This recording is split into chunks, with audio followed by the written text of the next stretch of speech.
Short scary story audio. I used to think I wanted kids. I used to love kids, but after what happened last night, I don't want to have them anymore.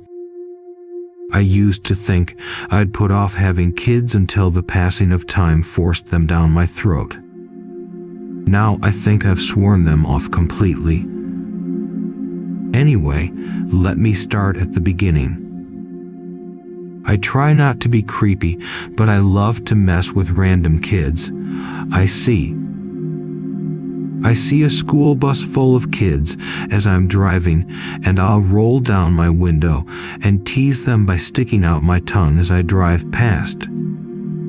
I see them point and laugh down the line of the bus as I go by. It warms my damn heart. I'm in my mid-20s, and that spark of childlike wonder hasn't quite been squeezed out of me by a lifetime of hard work yet. I channel my inner child when I see one out in the world, and typically it's lighthearted fun. When there is a toddler off their parental leash wandering around the restaurant, I make funny faces at them when their parents are not looking. They see an adult willing to get on their level, and sometimes they make funny faces back. It's a small joy. I know I'll need to stop this habit of mine as I get older. I don't want to get caught one day being a creep by interacting with a child that I don't know. I figure I'll take a break somewhere in my 30s and pick it back up again as I become an old man, old enough to not be a threat, I guess. Parents laugh at old guys, and it'll be safe once again. For now, though, it's fun. Yesterday, my girlfriend and I were eating lunch on the patio of a local burger place. A little girl, probably 6 years old, I don't know, was meandering about looking for something to grab her attention. I waited until she looked at me, and I stuck out my tongue, squeezed my eyes shut. Classic kid tease. The little girl noticed me, watched in amazement for a second, laughed, then ran back to her mom. The mom looked like she asked what she was laughing at, and the little girl pointed at me. I quickly returned to the conversation I was diligently having with my girlfriend, gaslighting the little girl and pretending I didn't do anything. My favorite move. Anyway, the little girl gets back off her figurative leash and starts wandering about again. She is clearly interested in me, and so this is where I traditionally pull out trick number 2. The throwing garbage at kids move. It's hilarious to me, and once I have a kid's attention as the funny adult around, I love blowing straw wrappers out of the straw at them, throwing balled up napkins, etc. at kids. They love it too, but once I hit them, I always act like I'm not doing anything. Back to having a serious conversation with my girlfriend. That's the ticket to make the kids think they are crazy, the funniest part. This little girl proves to actually be crazy, though. She came and sat at a free seat at our table. Immediately, I told her she should go back to her parents. I don't want this kind of interaction. I'm just trying to keep it light, keep kids from believing that all adults are boring or something. Get out of here, this isn't part of the plan. She looks at me and matter-of-factly states, "You shouldn't mess with us. We are smarter than you think. We will find your house, and we will kill your pets, and we will burn it all. No evidence." Whoa there. My girlfriend and I are stunned. We know that kids these days are probably years and years more emotionally grown up than their actual ages. Probably because of YouTube algorithms. But this is insane. What the hell did she just say to me? I exchange a worried look with my girlfriend, and she is completely shocked. Just messing, kid. Go back to your parents. Her mom rushes towards us and angrily grabs her daughter. Baby, what are you doing? You can't sit here. Come back to our table.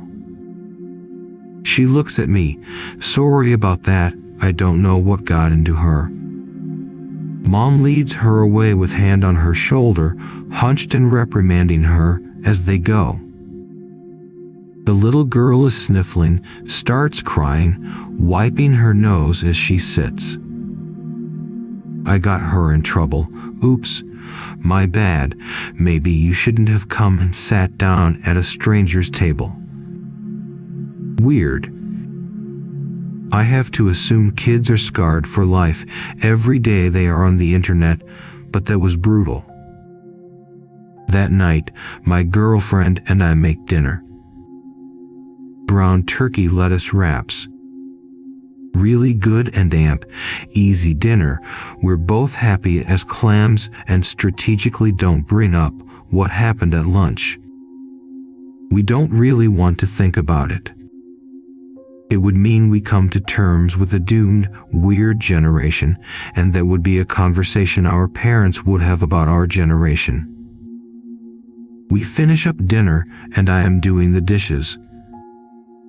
There is a window right above our sink, and I look out into the forest that begins at the edge of our property. There is just enough moonlight to make out a dark figure on the edge of the forest, long hair draped over its shoulders, standing stock still, and evidently looking right at me into the window. I drop the glass I am cleaning and it shatters into the sink. Fuck. I look down and see that my palm is bleeding where the glass cut me. I begin washing out the wound and look back out the window. The dark figure is gone. I go into the living room and tell my girlfriend that the little girl followed us home like she promised she would. I just saw her watching me from outside. She laughs and laughs. We're watching TV when we hear the knock on the front door. 3 quick knocks, then the doorbell twice. I wince at each ring. I had completely forgotten about the dark figure at this point, thinking that I made it up. My subconscious saw a little girl in the backyard because the weird little freak I messed with at lunch got in my head. I go and peek out the window next to the door. Nobody there. I open the door sliver, nothing. I look down, and on the front stoop are the straw wrappers and crumpled napkin I threw at the girl. I pick up the garbage from our stoop and unfold the napkin. Inside reads, written in crayon and complete with spelling errors, "You are as good as dead." Heart beating, I look out into the driveway. There are about 6 small silhouettes in the distance, all standing stock still, watching me from the darkness. I slam the door closed and lock it, then run up the stairs like there is a monster in the basement. My girlfriend, who was at the door. Nobody, sweetie, ding dong ditch, I think. Remember when we used to do that? Gotta get the teenage heart pumping somehow. Back to the TV. I'm distracted. I can't have made it up now. I have the proof in my pocket. The same napkin from lunch today. I should tell my girlfriend. No need to keep this one to myself.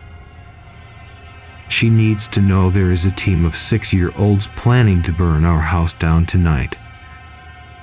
Are you messing with me? What the fuck? I reach into my pocket and show her the napkin. I'm calling the police. What are you going to tell them? There is a 6-year-old serial killer, about 4 foot, strawberry blonde hair, drives a miniature battery-powered Jeep with plate that reads Queen. We're freaking out. I don't know what to do either, so we close all the windows, lock all the doors, turn on all of the lights, and wait. I should mention our house is tiny. We live in a mother-in-law style house apartment behind our landlord. It's 2-bedroom, 1 bath. You enter the house by going up 1 flight of stairs that rests in between 2 garages. We tell our friends and jest that we live in a garage. You can enter the garage by first going down the steps and outside. We leave the garage door unlocked. Nobody comes back here, so we never feel the need to lock it. It's loud to crank open the garage, and you have to do it by hand. We'd know if someone was breaking into it, at least when we are home. Like the little girl read my mind, the garage door below us opens. I rush to the window and peek through the blinds to get a look at who is breaking into our house. No such luck, she is already inside. They are destroying the garage down there. It sounds like multiple children are throwing our bikes and chairs around below us. There is laughter too, like they are not trying to hide what they are doing, but instead egging us on to come downstairs. My girlfriend calls the police. There is someone in our house. The address is off here. I don't know. They are downstairs. Thank you. I backseat coach her with what I learned from my concealed carry class I took years ago. I whisper, tell them we are scared. It's a small move, but an important one. In my country, if you mention on the phone to the police that you are scared, it lends credence to your self-defense story when you've shot an intruder dead in your doorway. Not that I was intending to shoot a 6-year-old, but that's what I learned to say. From downstairs, a small girl's voice teases us, "You shouldn't have done that." More giggling. My girlfriend and I embrace each other in the living room, 10 feet above where it sounds like there is a classroom full of kids, unsupervised and wreaking havoc. It's late, but my landlord should know why the police are going to show up on his doorstep. I call him to warn him. "Hey, sorry to bother you so late. There is someone in our garage. We don't know who it is. We can hear them from upstairs. We've called the police, just wanted to let you know." He says he's going to check it out. I protest, but he's a 75-year-old man with guns. He'll be fine against a little kid. My girlfriend and I peek through the front shade as my landlord emerges on his back porch. He's wielding a shotgun. He sees someone in the garage below us. He starts yelling to get their attention, then must have realized it was children as he stops pointing the shotgun at them. He walks forward, telling the kids something. Probably to get the hell out of here. "You're busted. Leave now or I'll call your parents." What I saw next will haunt me for the rest of my life. A pack of 6-year-olds, no taller than 4 feet tall, rush my landlord. They circle around him like hyenas or a biker gang as he yells and points. They splash some liquid over him from a styrofoam cup. He grabs one of the kids and holds onto him, but the kid bites his arm and he lets go. There are too many of them. I have to do something. I run to the front door and swing it open just as I see one of the kids light a match. I've never seen a kid this young light a match with such confidence and proficiency. He looks at me, smiles, and throws it on my landlord. He screams as his entire body catches fire. I look on, totally helpless. His clothes and hair alight, rolling on the pavement in front of me, and all I can do is look on in horror as my sweet old landlord burns to death. I slam the door closed and run upstairs like there is a monster in the basement. My girlfriend has been watching through the window and is wide-eyed, crying, with hands over her mouth in horror. The police arrive, but the kids are gone. They take note of our story, but look incredulous. Who would believe us? This fucking generation, I tell you.